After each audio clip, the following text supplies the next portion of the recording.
যুবভারতীতে মেসিকাণ্ডে টিকিটের টাকা ফেরতের আশ্বাস ক্রীড়ামন্ত্রীর। দ্রুত খোলা হবে মেসিকাণ্ডের ফাইল, আশ্বাস নিশীথ প্রামাণিকের।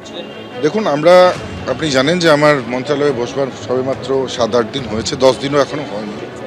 কিন্তু বসেই প্রথম আমার যেটা লক্ষ্য ছিল যে মানুষগুলো প্রতারিত হয়েছে, যে মানুষগুলো খেলাধুলোর আঙিনায় এসে, ক্রীড়াঙ্গনে এসে যারা অপমানিত হয়েছে, লাঞ্ছিত হয়েছে, যারা চোখের জল ভাসিয়ে যাদেরকে এই ক্রীড়াঙ্গন থেকে ফিরতে হয়েছে, সেই মানুষগুলোর ন্যূনতম সম্মান আমি ফিরিয়ে দেব।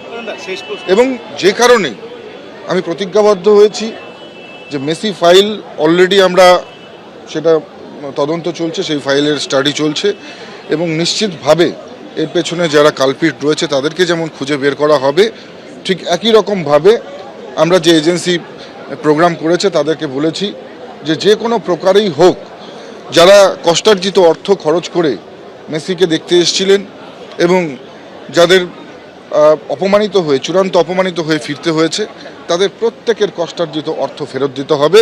আমরা কিন্তু এজেন্সিকে খুব সাফ ভাষায় আমরা জানিয়েছি। তার জন্য যদি কোনো সহযোগিতা প্রয়োজন হয়, পশ্চিমবঙ্গের ক্রীড়া মন্ত্রণালয় তাদের পাশে থাকবে, নিশ্চিতভাবে পশ্চিমবঙ্গ সরকার পাশে থাকবে।